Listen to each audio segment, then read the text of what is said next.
came home that evening, exhausted and irritated from another grueling day at work.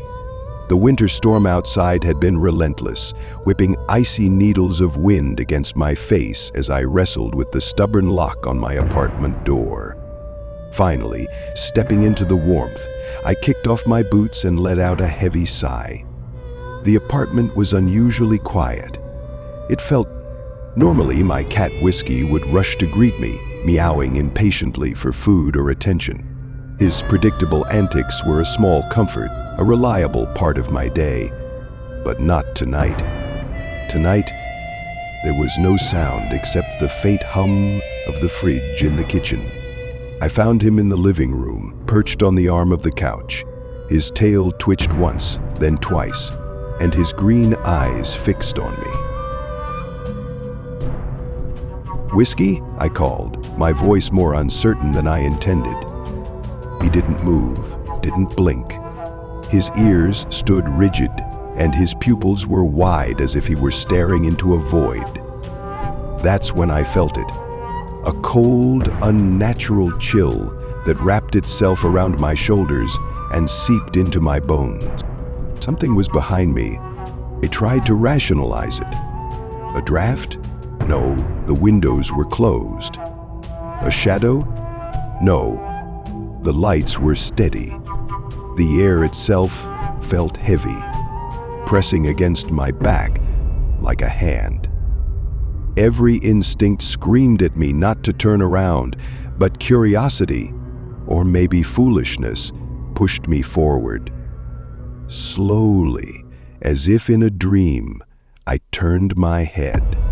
At first, I saw nothing, just the familiar outline of my apartment.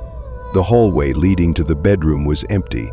The coat rack by the door stood undisturbed, and yet the oppressive feeling remained. Then, in the corner of my eye, I noticed it, a shape darker than the shadows, taller than the doorway. It didn't move, but it didn't feel still either. Its presence was suffocating, like it was consuming the very air in the room. I blinked, and it was closer. The breath I didn't take brushed against the back of my neck. The air around me smelled wrong, burnt hair and damp earth.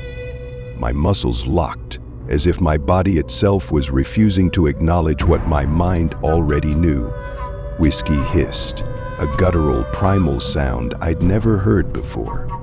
He leapt from the couch and bolted down the hallway, leaving me alone. Silence. I wanted to run, to follow him, but my legs wouldn't obey. The shape shifted almost imperceptibly, like it was waiting for something. Then it spoke. Not with words, but with a sound that burrowed into my skull. A low, guttural growl that carried 1,000 voices, each one whispering things I couldn't understand, but instinctively feared. "Leave," it said, or perhaps I imagined it. I didn't wait to find out. My body finally snapped out of its paralysis and I ran. I grabbed Whiskey from where he was cowering under my bed, threw open the front door, and didn't stop until I was outside, gasping for breath in the freezing air. When I finally dared to look back at the apartment, every window was dark. But in one of them, just for a moment, I saw a faint silhouette watching me. The days after that night passed in a blur of unease and insomnia. I stayed with a friend, avoiding my apartment like it was a plague zone.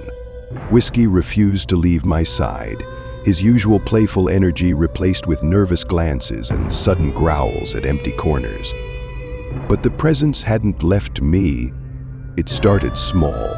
Shadows seemed to stretch unnaturally long in my friend's home, and objects were never quite where I left them. At first, I thought it was paranoia, the lingering trauma of what I'd seen. But then the dreams began.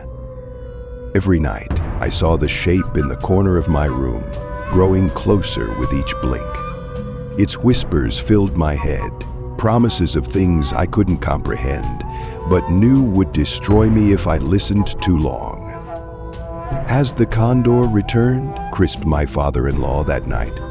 And then, one night, I woke up to find Whiskey standing at the foot of the bed, his back arched and fur bristling. His eyes weren't on me, but on the doorway. My stomach dropped. Slowly, I turned my head toward the open door, and there it was. The shape was no longer just a shadow. It had taken form, tall, skeletal, with limbs that seemed too long for its body. Its face was featureless, except for two hollow sockets where eyes should have been. But the worst part was the grin, a wide, impossibly sharp grin that seemed to stretch across its entire head. It didn't move, but the grin deepened as it raised one impossibly long arm and pointed at me.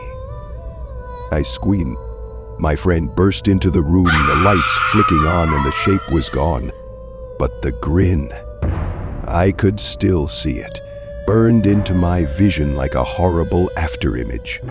I left that house the next day. Now, I don't stay anywhere for too long. Whiskey and I are constantly on the move, always running, always looking over our shoulders. But no matter where we go, I can feel it watching, waiting, and grinning in the shadows. I don't know what it wants, but I know one thing: it will never stop. End of preface.